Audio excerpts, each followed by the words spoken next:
Welcome. My name is Erika Wong, and I'm one of the registered dietitians with Dr. Moran's office. Our recent topic at the support group was Ho-Ho Holiday Eating, mindful eating and festive recipes to help you stay on track this holiday season. So I wanted to share some of our slides with you today. What is mindful eating? I've mentioned this to many of our patients, but I always like to ask again at a later point what you feel mindful eating means to you. I think this is a great slide showing the difference between dieting and mindfulness or mindful eating.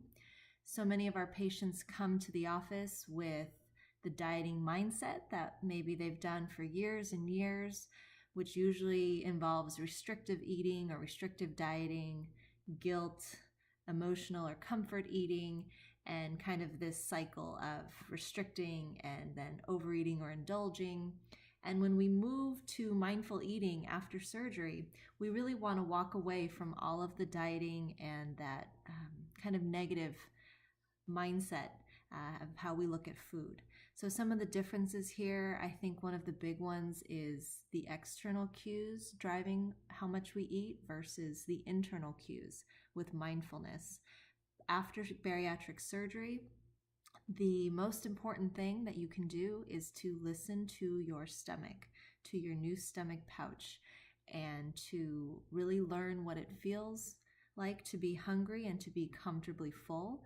And that really is the only internal cue that you need to determine how much you should eat, when you should stop eating. We don't count calories anymore after surgery, and that's not part of mindful eating at all. We want to focus on the quality of the food and really paying attention as we're eating.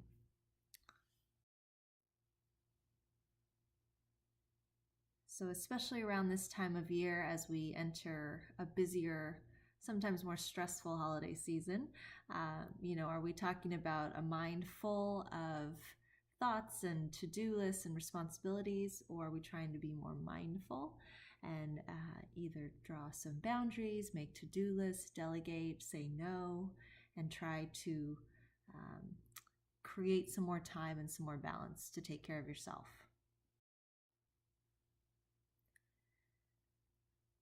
There's a very well-known researcher in the field of nutrition and food behavior named Brian Wansink out of Cornell, and this is one of his books that he's written. He essentially is famous for studying the way that we eat and how our environment affects food intake. After surgery, of course, we would like for you to clean house and have a very clean and supportive environment at home as well as the office or anywhere else that you spend a lot of time. Around this holiday time of year, there will most likely be more chocolates, more baked goods, more temptations around, whether we like it or not. And so understanding how the environment affects our food intake can really help us change and alter our environment to help us do better.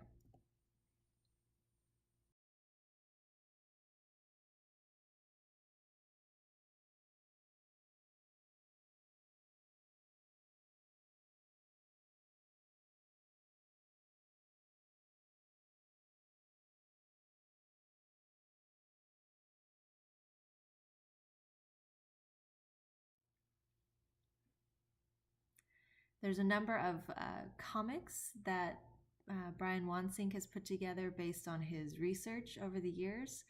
I just wanted to share a few with you. This first one is called Bottomless Bowls, Visual Cues Bias Soup Intake. And as you can see, the researcher is asking, when will you be full? And the gentleman sitting down is saying, when I reach the bottom. But what he doesn't know is that the woman is pouring soup actually under the table. And this was a real study that he conducted where he had the tables inside a restaurant rigged to actually pump soup from underneath the table slowly into the bowl of the person eating, so slowly that they wouldn't notice that the level of the soup wasn't really going down as they ate, or maybe it was even rising a little bit. And what they found was that people ate about 73% more with a bottomless bowl than the people on the other side of the restaurant that had regular bowls and no secretly filled bowls from under the table. So we know that our plate and bowl size can affect how much we eat, but this is a very dramatic example of how external cues influence our food intake, right? When we reach the bottom of the bowl or when the plate's empty, that's our signal to stop eating. But that's an external cue, and hopefully after surgery we continue to get away from that and really focus on how full our stomach feels and being mindful to respect that no matter how much food is left on the plate.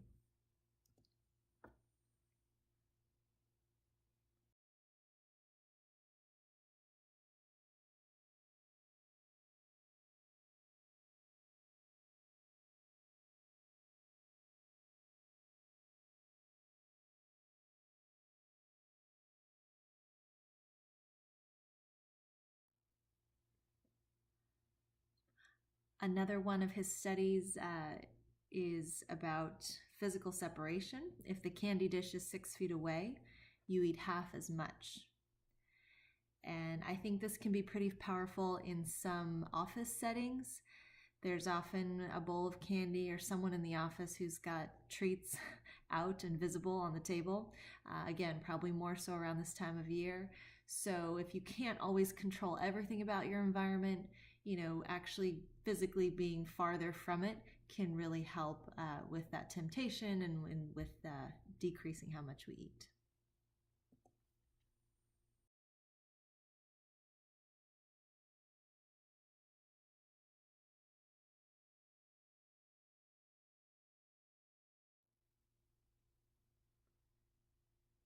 And a final one, the first thing you see, you're 30% more likely to eat. So he studied people in terms of how important it is to either put things in containers that are not see-through, put them in a pantry where you can't see them as often, or put them in the back of the pantry. But we are visual creatures, and what we see is what we're going to think about or want to eat most often. So really being strategic about how we organize and essentially re-engineer our environment, and more specifically our kitchens, our pantries, our fridge, can also play a big role in how successful we'll be.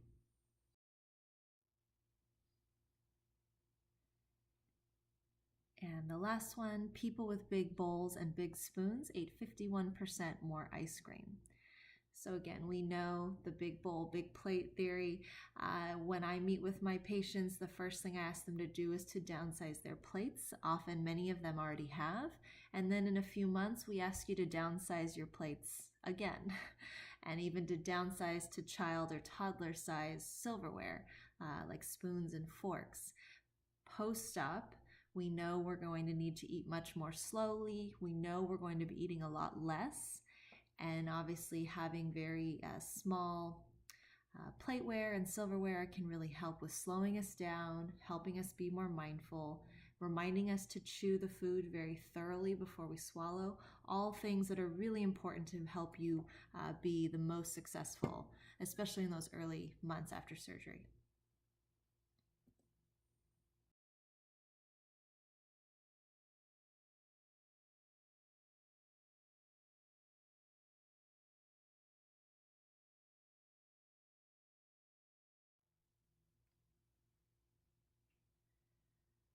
I love this visual because it's a very clear and obvious point that it's trying to make. Which plate contains the most food, and it's very hard not to say the third plate, but in reality, there's actually the same amount of food on all 3 plates. So while you may have already downsized to the middle size plate, again, we're asking that you go even one step further and find a smaller appetizer size plate or child size plate, just to be more exaggerated in the effort, that we are retraining the eye, retraining the brain, getting used to what post-op life will be like. Switching gears to a second researcher in the field of mindful eating and mindfulness, Dr. Michelle May is a physician herself, and she experienced this yo-yo weight cycling and kind of cycle of weight regain and dieting throughout her own life. And so she created this program called Am I Hungry? And with that come a number of books that she's written. She has a great website that can be a really great resource, amihungry.com.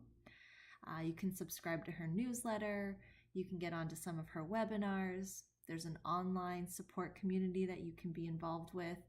So this is more of how emotions and emotional eating affect food intake.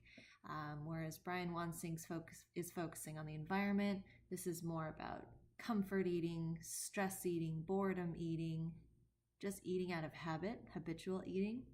And for so many of our patients that are coming in looking for bariatric surgery, this is a chronic piece of the problem and how we're arriving at this point and looking for this drastic surgical intervention. So we want to really address the root of any emotional eating and tackle that as a problem just as big as any medical or health condition. This emotional eating can really hurt us post-op if we're not careful and if we don't recognize it.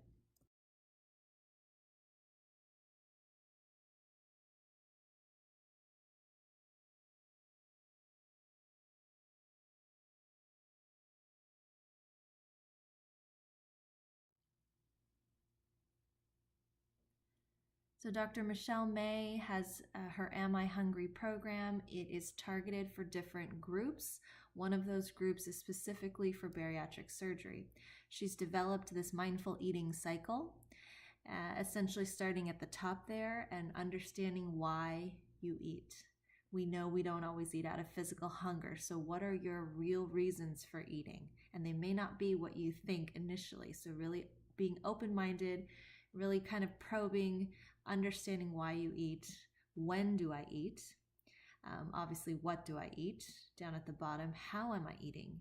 Am I eating on the couch? Am I always eating in the car? Am I eating while I'm working through my lunch and responding to emails at the same time? How much do I eat? And of course, being realistic about serving sizes and portions is part of this. And then finally, where do I invest my energy? And I find a lot of our patients will say that there's not a lot of time for meal prep. It's hard to get to the grocery store to be able to home cook meals, and time seems to be a recurring barrier to eating better or not eating out as much or having healthy choices available. So if that sounds familiar to you, we really want to ask the question, where am I investing all of my time and energy if there's really none left for taking care of the grocery shopping, the meal prep, the meal planning, and that self-care piece, because that is a huge part of success post bariatric surgery. So is it work that's taking up all of our time? Is it relationships? Is it playing on the computer? Is it something else, taking care of others? And the caretaker role is very much a huge time investment. So we really need to look at the bigger picture and understand, if we're not having any time to cook and take care of ourselves, how do we expect that to be different after surgery? With Dr. May's Am I Hungry program, there's a few principles that really stand out from it. The first being to trust your stomach. And that word trust is something that is sometimes scary. We tend to want to override that. And if you're feeling hungry, sometimes patients will say, well, I shouldn't be hungry, I just ate. Or I'm going to have lunch in 45 minutes, so I'm just going to hold off. Or we're going out to dinner tonight, so even though I'm hungry and it's only 4:30, I'm just going to hold off and wait for the big meal at dinner. We want to trust the stomach. If your stomach says that you're physically hungry, we want to honor that and eat. If your stomach is starting to give you feelings of a little bit of discomfort and fullness, we absolutely want to stop. We can always come back later. Treating yourself is another big component of the Am I Hungry program. And again, taking a hard look at the rewards in your life. And if you feel like food is often a reward for having a long day or working really hard or, whatever it is, really finding other things that can be rewarding and can be motivating to you, whether that is new clothes or a massage or going to a movie or whatever it may be. Think outside the box. What really would be rewarding to you if you find that food tends to be the only rewarding thing, on some days during the week in your own life. Eat what you really love. And that's a novel concept, I think, because again, so many of our patients are eating food sometimes because they know it's healthy, and we really associate foods that we love with maybe being unhealthy or evil or bad or, weight promoting. But if we're actually eating foods we love, we can start to incorporate them in small amounts, and a couple or 3 bites might satisfy, instead of always depriving and always dieting and being in that mindset that food has control over us. When really, if we were to take the guilt and take some of that emotion out of it, we could enjoy the foods that we really love and have a much more satisfying and sustainable way of eating and that relationship with food after surgery. And finally, practicing extreme self-care. Again, especially around the holidays when life seems to get a little busier and there's more social engagements or things to do, or there's travel, it may be involved. We want to be extremely deliberate about this self-care component. First of all is sleep, and really prioritizing sleep just as much as you might prioritize taking your blood pressure medication or getting to the doctor. Sleeping is that big of a priority, because we know that when sleep is interrupted or there's a lack of sleep, that it truly can affect weight, hunger, and cravings. So lack of sleep can potentially promote weight gain, and make us hungrier during the day for some of those carb or sugar type foods. And secondly, scheduling downtime, which sounds silly, but again, we want to be extreme and very intentional about how we take care of ourselves in general, but especially at this time of year, and really saying no and scheduling, a half day of nothing or a day or 2 of downtime as much as you can is really, I think, a great approach to maintaining balance and making sure that you're not running from, holiday shopping to a party to, picking up kids from somewhere, and along the way you have no time to eat, and along the way there was no time to run to the grocery store. So now we're out, at night getting takeout or eating out because there was nothing at home. So really being mindful of a little bit of downtime.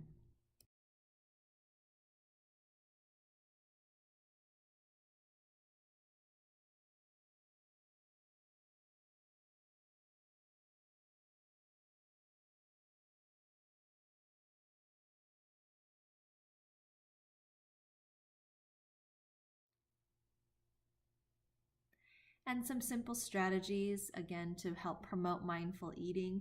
Some you may have heard of before or tried before. Eating with chopsticks to help slow us down, or eating with your non-dominant hand.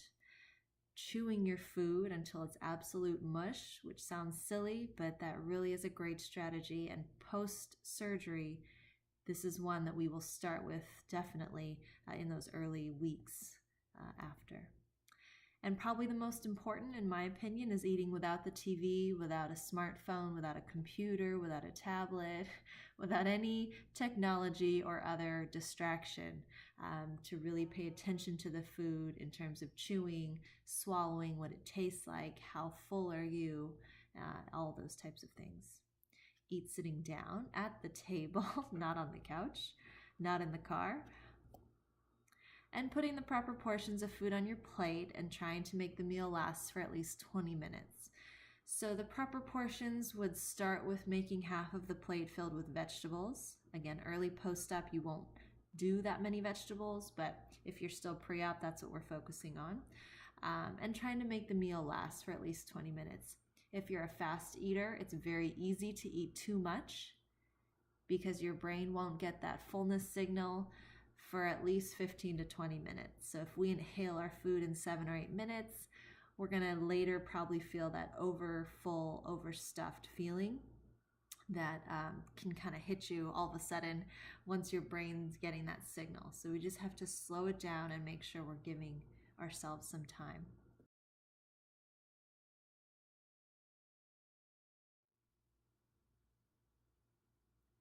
And a great quote from Dr. May again: when guilt is no longer a factor, common sense prevails.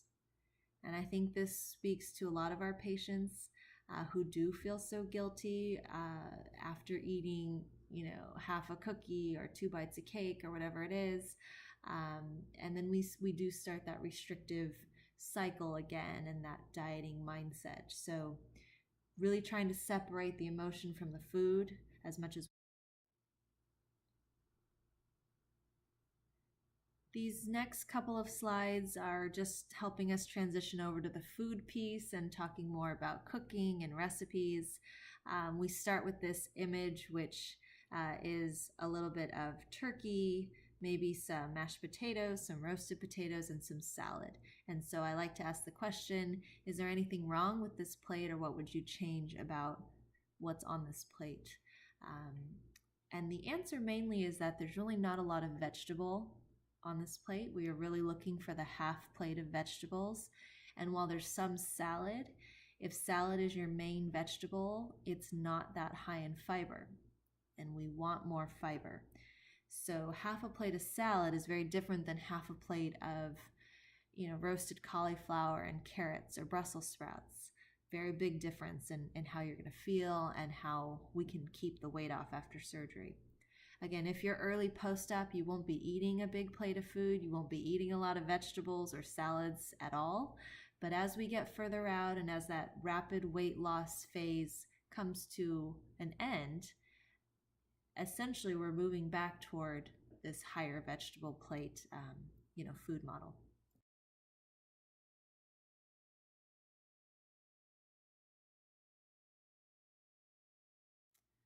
This plate, again, is there anything wrong with this plate? Is there anything you would change about this? And I think this is very well portioned. We have a quarter plate of protein, a quarter plate of carb, half a plate of vegetables. So again, if you're post-op, depending on where you are in the process, you may not be eating this much food yet. Some of you may be eating this much food. You may be 2 or 3 or 4 years out. Your appetite may have returned fully. You may feel like you're eating bigger portions. But again, if most of the plate there is plant-based and vegetable, we are not going to gain the weight back. So we want to be real clear about what the plate should look like. And again, here's a reminder that the perfect bariatric plate is really no different than the perfect non-bariatric plate, with the exception, of course, of that early post-op time, which could be a year or sometimes for some patients even 2 years, where maybe the appetite is still depressed and we're not taking in as big of portions. But ultimately, this is what we're aiming for, is more vegetables than protein.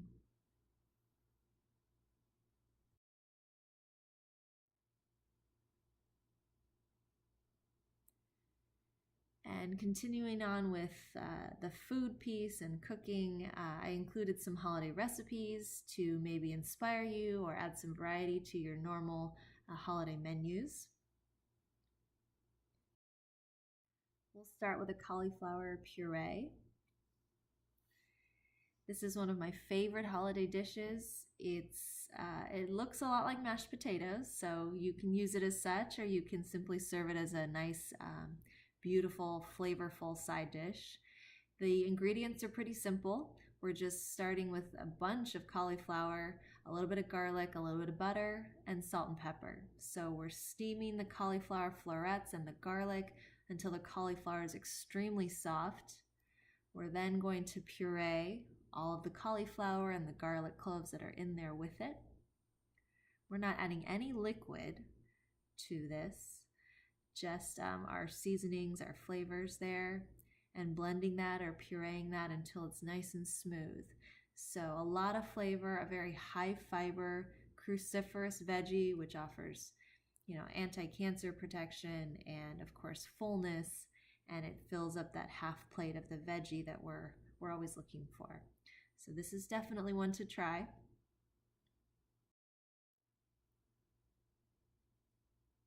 Roasted spaghetti squash is another fun holiday dish.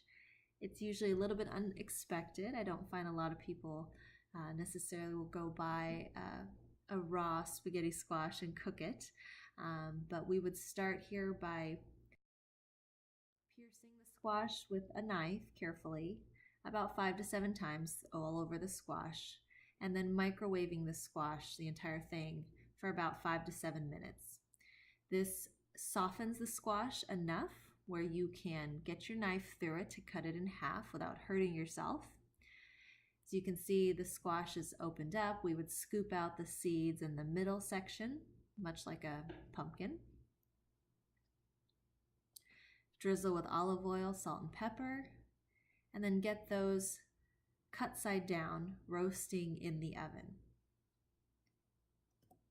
They roast for about 25 to 35 minutes at about 400 degrees. And when it's done, we flip them over and take a fork and scrape through all of that flesh. And you can go right to the outer skin layer of all flesh there. And some people will like to use this as pasta. I just like to serve it as a nice veggie side. You can dress it up with Parmesan or sage or thyme or tomatoes, basil. It's really just a fun, different way for vegetables. And spaghetti squash, among the other squash, are of course in season right now, so it's a good choice.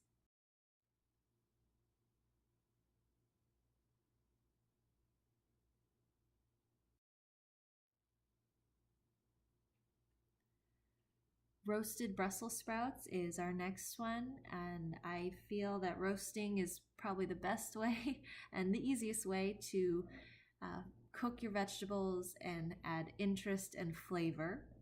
Because you're getting those nice brown spots from the roasting process, you're getting a lot more flavor from that, and it's more appealing, so we hopefully want to eat more of the veggies instead of maybe steaming them or other methods that don't have as much flavor.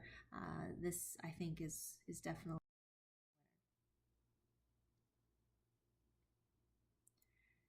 So with roasting vegetables, there's really not much of a recipe needed. The ingredients are very straightforward, just olive oil, salt, and pepper with your Brussels. We would preheat the oven, trim the Brussels, just that little stem at the bottom, cut them in half, toss them in a bowl very well with your hands to get that olive oil coated over all of the vegetables. And then with roasting, it's key to really spread everything out on a baking sheet and not to overcrowd. Overcrowding would result in steaming more than roasting, so we wouldn't get that nice brown color, we wouldn't get the same end result. And so you can roast really any vegetable. Roasted cauliflower is another favorite. You can roast broccoli and squeeze a little lemon over. You can roast carrots and do a little bit of orange zest. You can roast onions and peppers. Whatever you have, whatever you feel like eating, you can roast.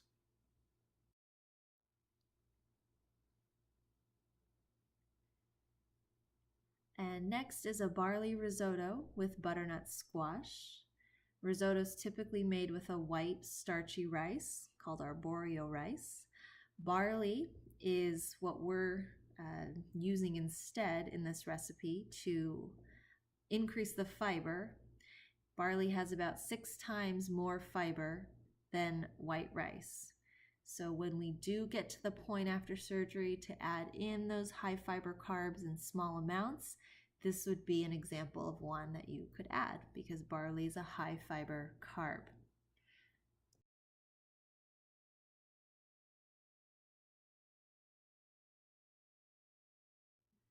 Again, we would prep our butternut squash in the same way. Risotto is more of a method than a recipe, but our recipe here, we'd start with the olive oil and garlic and onion, get that barley in there to toast it for a couple of minutes, Add in the wine. Let that cook off and cook down for another couple of minutes.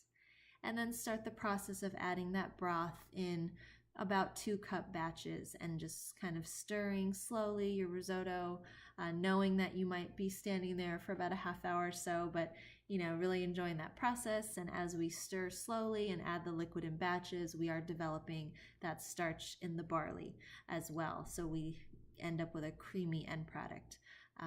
After the squash is roasted, we can scoop that out and add it right to the risotto, giving it more creaminess and beautiful orange color and fiber. Or you can go ahead and puree that butternut squash and add in a pureed version if you don't want chunks in your risotto. But it's a beautiful and often impressive, nice side dish to either make or bring to a party.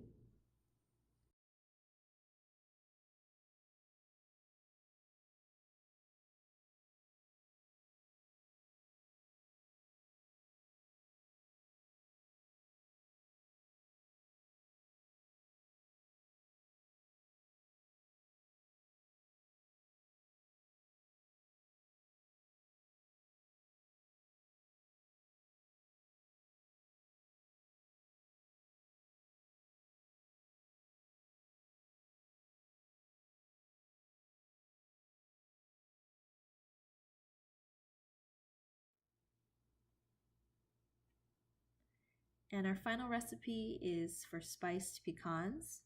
Very simple.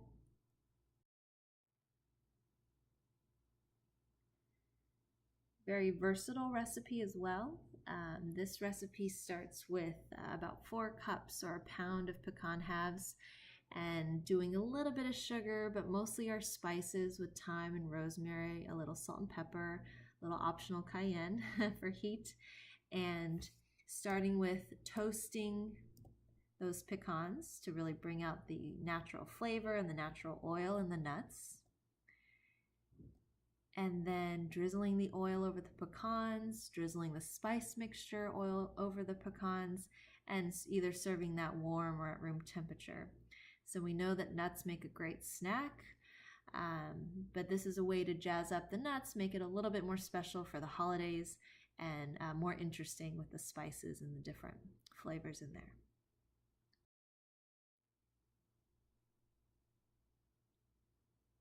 So in summary, as we get into the holidays and this kind of busy time of year, we want to really practice mindful eating, probably more than we ever have.